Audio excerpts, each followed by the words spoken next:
Hey everybody, and welcome back to Horror Film Lovers. I'm your host, Jonathan Moody.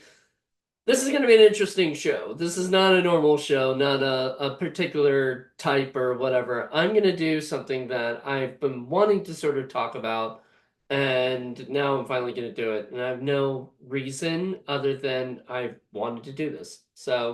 Welcome back. It's been a little bit of time, I think, since early this month when I did the quick update, but I really haven't had a lot of chance to do shows or do any episodes. So I figured, I've got this new camera setup and everything, and new. If you can tell, I have a new sound. Don't know if it sounds better or worse. You guys can be the judge of that. I don't know. But there's going to be even better setups coming so soon. So get ready. But I'm recording this on my new Yeti Blue microphone, and I figured why not talk about what's going on with Blumhouse and the different stuff. Megan 2.0 is coming out, and it is should already be out according to IMDb, right? Um, yeah, so Megan 2.0 is coming out on Thursday. I'm excited to watch it. I know John and I will probably do a review of it at some point because we did a review of Megan 1.0, whatever you want to call it. So I decided to do a show, and this is going to be different. I'm going to basically talk, and I'm going to talk about the future of Blumhouse sort of thing, and just sort of my thoughts on Blumhouse and whatnot. So like in the beginning, when they did starting off with Paranormal Activity and you know stuff like that, Insidious, The Purge, Sinister, a ton of those movies. I was starting to like them. Like I got what they were about. They were a low budget independent film company who made movies that were just entertaining to me. Like they weren't anything like, you didn't learn anything from it necessarily. You didn't come out feeling better about yourself. It just was fun and enjoyable movies. And then they ended up making a movie called Get Out, and I absolutely love that movie, but it was like more social commentary. And then Jordan Peele tried to do that again with Us and the Nope. And I just they didn't have that same feel that Get Out had, in my opinion. So Blumhouse kind of blew up. Like I think Get Out was the movie that really like helped, burst them into like, some more extra money or whatever, and so is paranormal activity and all those awesome companies or movies. And so that company became sort of bigger and bigger, and it eventually they kept going with their stuff. So like they had like one uh like a $1 million movie, or they do a $5 million movie. Sometimes they do a $10 million movie and it just didn't work and stuff. And so I mean they're learning, sometimes it was trial by error, and it was absolutely like it's absolutely great. Like I even went to see that movie Afraid last year. Was not a fan of it. Not saying that it didn't try. I think the problem being it should have been a rated R movie. They made it PG-13. A thing that I think screws them up a lot. Truth or Dare and um, Fantasy Island, things like that could have been much better movies had they like leaned into the R rating and everything. But they didn't. They leaned into the it being very much PG-13. So some of their movies are like that. So now the future of their films. So Megan is getting released. I'll be seeing it on Thursday. After that, Jason Blum has a ton of movies coming out. I guess one of the ones coming out next year is Thread and Insidious Tale. So I'm really excited about that. Black Phone 2, Five Nights at Freddy's Part 2, which I need to see Five Nights at Freddy's 1. Still haven't yet. Soulmate is coming out this year. Actually, never mind. It says January 9th, 2026. So it's basically another. Hey, that's kind of a creepier version of Megan.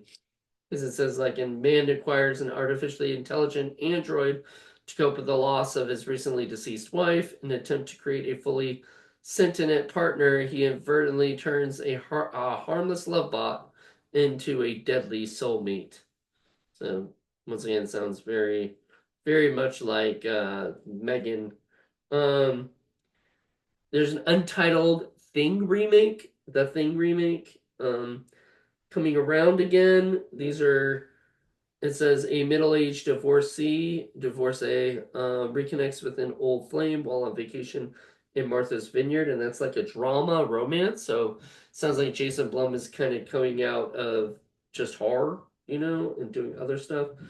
Um, oh God, there's a TV movie called Enough, a look at the 20 years of mass shootings in the United States. Okay. There's already a Five Nights at Freddy's 3 that's in the works. A movie called Help. Uh, it was originally the untitled Universal Pictures Malcolm D. Lee project. Don't know much about that.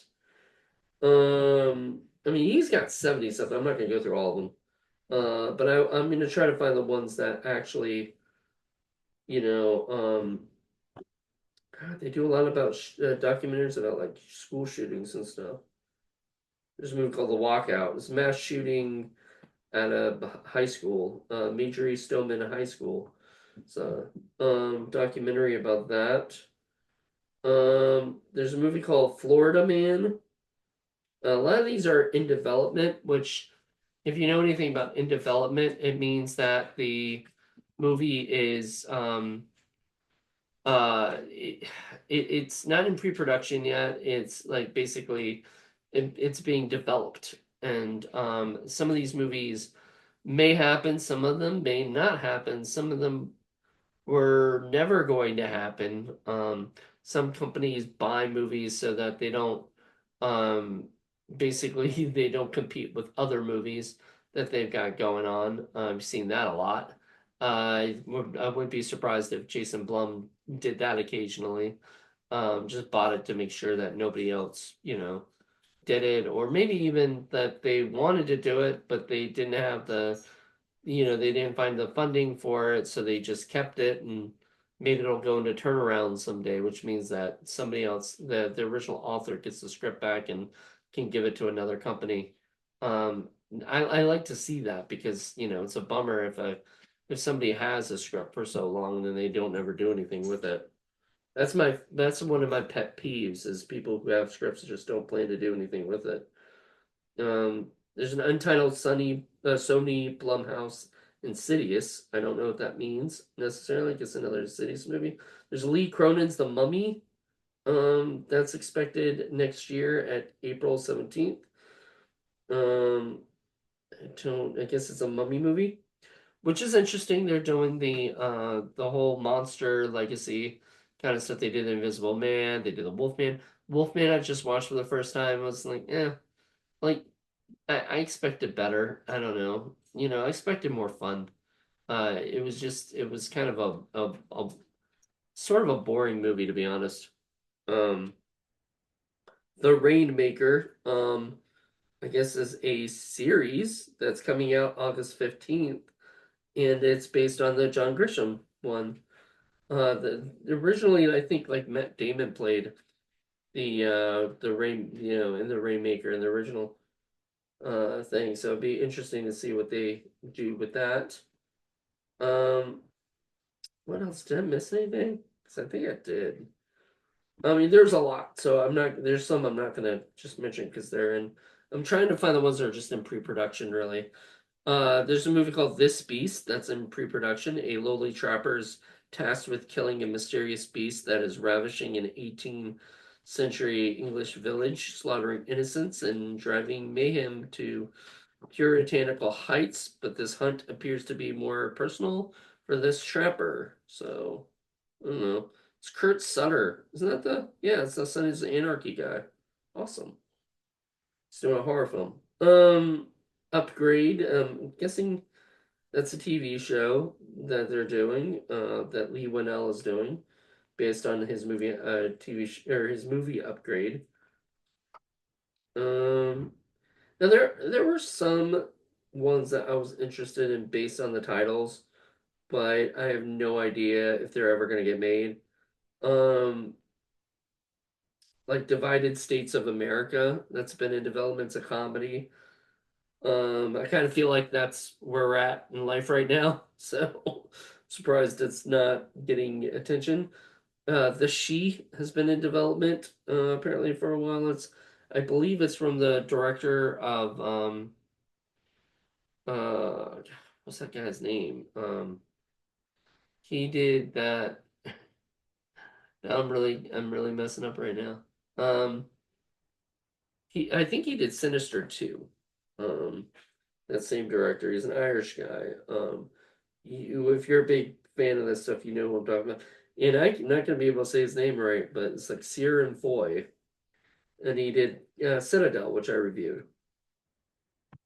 Um, but yeah, apparently he's got a movie called The She, which is about I guess a banshee kind of thing in England, and so or not England, Ireland.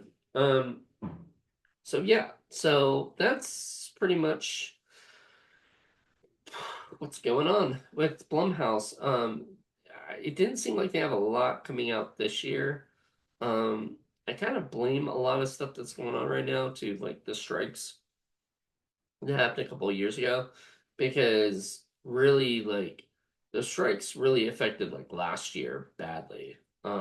Last year we only had like one Marvel movie that was Deadpool and Wolverine because the strikes happened, the actor strikes and the writer strikes, and the writer strikes got resolved pretty quickly, but the actor strike really didn't. So I feel like we're really gonna see that again soon, when the strike sort of comes back. I think in a couple years from now. So it's right now we're seeing things happening, but like kind of slowly. Which kind of sucks for me to think about because I always kind of think of like Blumhouse as the, Marvel of horror, and stuff. And I feel like they should really lean more into that. Not saying they have to have a connected universe or anything like that. They don't have to have those, but like I feel like they should have like way more movies coming out and stuff because it's Blumhouse and it's not, it's Jason Blum, and usually he's probably more in the, I mean, even though he's a producer, he's probably more in the, executive producing phases where he's just, okay, you guys go out and make this movie, and then you guys go out and make this movie. Guys go out and make, and then he goes and checks on all the movies. That's how I would have viewed him, but maybe not. I mean, I have no idea exactly how Blumhouse works, necessarily. I just know like the last few movies that came out, I wasn't very interested in. Like, I mean, I saw that, like I said, I saw that one movie, I saw, um, I saw Afraid, and I just thought it was okay. Like it wasn't great, it wasn't terrible. Like it should have been a lot better. Um, And then, so wow, they've done a lot of movies. I haven't seen Drop yet. I'm hoping it comes to like HBO Max or something. I haven't seen The Woman in the Yard. Um, I haven't seen,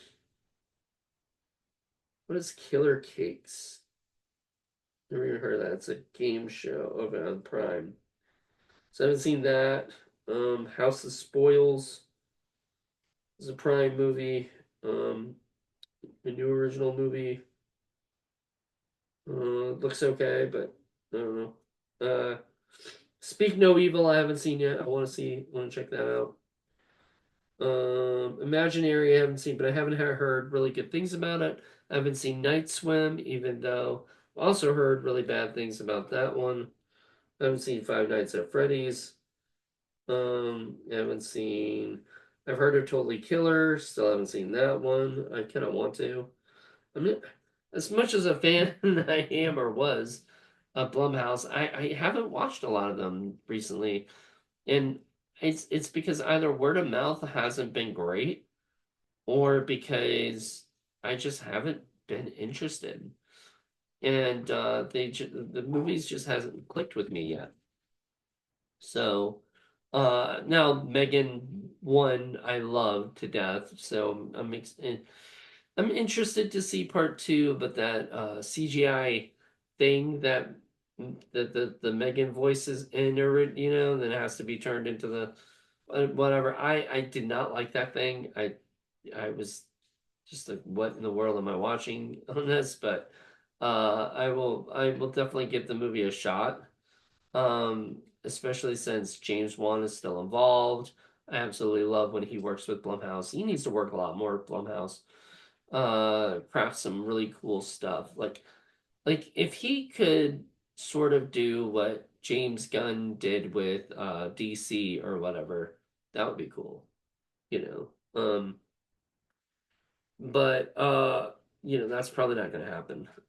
James is doing his own thing with his own people, but he does still love coming in. From what I ever understood, like I know Saul just Blumhouse just bought the rights to Saul. And I don't know if Lionsgate will still have any kind of stuff together with it or not. I'm hearing mixed different things, but I kind of hope they don't, because I would love to see what Blumhouse does by themselves.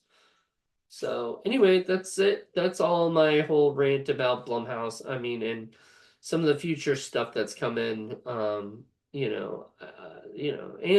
so it's the past, the present, and the future of what my thought and my little thoughts on Blumhouse, and I'm kind of excited to see what happens. You know, but we'll see. All right, everybody. Hope you guys enjoyed this, and let me know if stuff like this, which is just random chats and stuff, float your boat. If this is something you're interested in. If not, I totally get it. All right. Have a good one. Bye.